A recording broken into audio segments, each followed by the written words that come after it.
Les marchés publics sont des contrats conclus à titre onéreux par écrit entre un ou plusieurs opérateurs économiques et un ou plusieurs responsables de l'administration publique ou des collectivités territoriales ayant pour objet l'exécution de travaux, la fourniture de produits ou la prestation de services. À un niveau ou à un autre, les décideurs, entendant par là les autorités contractantes, ainsi que les acteurs ont tous conscience de la place prépondérante que les marchés publics peuvent jouer et comme de fait jouent dans le développement économique d'une nation. L'État et les collectivités locales, pour répondre à leur mission, doivent faire des achats. De notre côté, fournisseurs, prestataires et entrepreneurs veulent vendre leurs biens et leurs services. Les marchés publics deviennent donc le lieu privilégié où les acteurs des secteurs publics et privés se rencontrent. Ainsi, une relation de partenariat prend chaque fois naissance et génère des retombées positives pour tout un chacun. Les services publics sont assurés à la grande satisfaction des usagers. De la richesse est produite et partagée entre un nombre de plus en plus grand de bénéficiaires. Tout cela mène à la croissance économique, voire au développement des pays. La passation des marchés publics répond cependant à des normes que les États élaborent et font appliquer. Entre ces deux moments se situe l'apprentissage. Jusqu'en 2004, les marchés publics étaient régis en Haïti par le décret du 23 octobre 1989. Ce décret légal est tombé en désuétude avant même que les règles nécessaires à sa pleine application aient été adoptées. On ne pouvait pas véritablement parler de système national de passation des marchés à cause de son mode d'organisation, de fonctionnement et de la disparité des méthodes de passation de marché. Dans le souci d'implanter un système national de passation de marché, transparent et d'améliorer les conditions et les coûts d'exécution des travaux, un nouveau cadre légal a été mis en place. Il s'agit du décret du 3 décembre 2004 fixant la réglementation des marchés publics, de services, de fournitures et de travaux. Pour cette formation qui vise les CMMP et les CSMP, quels sont les objectifs que nous visons? D'abord, c'est former les cadres concernés aux techniques de passation et d'exécution des marchés publics et initier les responsables politiques des municipalités à l'utilisation des outils de passation et d'exécution des marchés publics. Naturellement, nous convenons plutôt qu'il y a parmi les membres des commissions certains qui sont très au fait, qui sont très rompus au travail. Cependant, ce n'est pas la même chose partout. Donc c'est pourquoi nous utilisons le terme formé, mais ce que nous appelons ici une formation sera peut-être des rappels pour ceux qui sont déjà rompus au travail. Mais de toute façon, tout le monde aura à tirer profit en assistant à cette formation.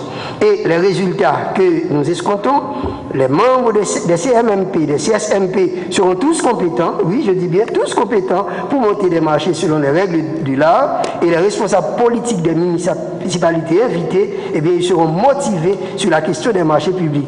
Et nous ne pensons pas faire d'eux des experts, cependant, le fait par eux d'être informés et de savoir exactement de quoi il s'agit, va les motiver, et comme ça, la notion de marché public ne sera pas une notion complètement nouvelle pour ces responsables politiques.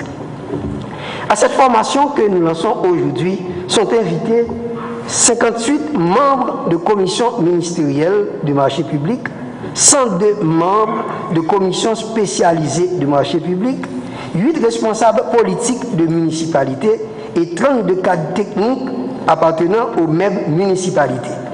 Et d'où viennent ces personnes-là que j'ai citées? Elles viennent, ces personnes, de 19 ministères, de 49 services déconcentrés de l'État, ou bien d'organismes autonomes et entreprises publiques, et ils viennent également du pouvoir législatif, et également de 8 municipalités, Port-au-Prince et sa périphérie, c'est-à-dire Carrefour, Léogane, Cité-Soleil, Delma, Croix-des-Bouquets et Tabac. Donc, ce sont ces gens qui ont été invités à cette première campagne de formation, mais c'est sûr et certain, comme l'a dit le coordonnateur, eh bien d'autres activités seront organisées pour le reste de l'équipe. Quelle stratégie est priorisée dans le cadre de cette formation? C'est une formation modulaire, les modules sont au nombre de 5. Le premier, les marchés publics, cadre légal et institutionnel. Le deuxième, les marchés de fourniture, des services d'informatique et de bureautique, application des principes et des procédures. Troisième module, les marchés de travaux, application des principes et des procédures. Quatrième, les marchés de prestations intellectuelles. Cinquième, les conventions de concession d'ouvrages de services publics, appelées encore en anglais Build, Operate and Transfer, BOT. Application des principes et des procédures. Le gouvernement haïtien a pris la mesure de la nécessité de renforcer sa gouvernance économique afin d'utiliser au mieux ses propres ressources et celles qui lui sont octroyées par ses partenaires au développement.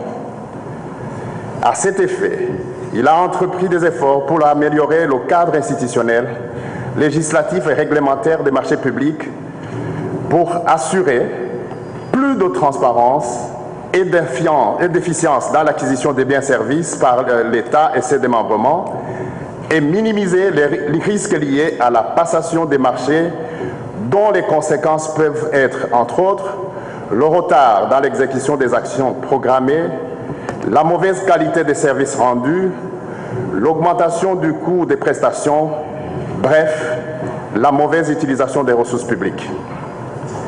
Monsieur le Premier ministre, Madame le ministre de l'Économie et des Finances, chers participants à cet atelier, distingués invités, la passation des marchés est une activité publique essentielle qui est à la fois très visible et observée de près. Elle est au centre de nombreuses décisions de l'État et transforme en projets tangibles les choix opérés par les entités publiques. Elle symbolise la volonté publique au niveau local ainsi qu'au niveau national. Elle a un impact indubitable sur l'environnement de l'entreprise et sur la prestation des services publics. Il est donc important que les procédures de passation des marchés publics soient maîtrisées par tous et à tous les niveaux de la chaîne de la dépense pour plus de diligence et de rigueur dans le traitement des dossiers de passation des marchés publics. Un bon système de passation des marchés publics s'apprécie notamment par sa capacité de concilier à la fois les exigences de transparence, de coût, de qualité, avec la maîtrise des délais de façon adéquate. Compte tenu de la nécessité d'accélérer les efforts de réconciliation en Haïti, il est important de relever le défi en matière de gestion des délais. Ceci est possible si la réglementation en la matière et les procédures officiellement admises restent et demeurent la seule référence. Ceci est possible si ces procédures et la réglementation sont bien connues et comprises par toutes les parties prenantes à la commande publique. Le programme de formation proposé par la CNMP que vous lancez aujourd'hui s'inscrit dans cette logique et nous félicitons la CNMP pour cette importante initiative. Je voudrais terminer mon propos en formulant le vœu de plein succès à ce programme de formation et souhaiter qu'il atteigne la finalité qu'il s'est fixée, à savoir faire des marchés publics un véritable instrument menant au développement national. Je vous remercie.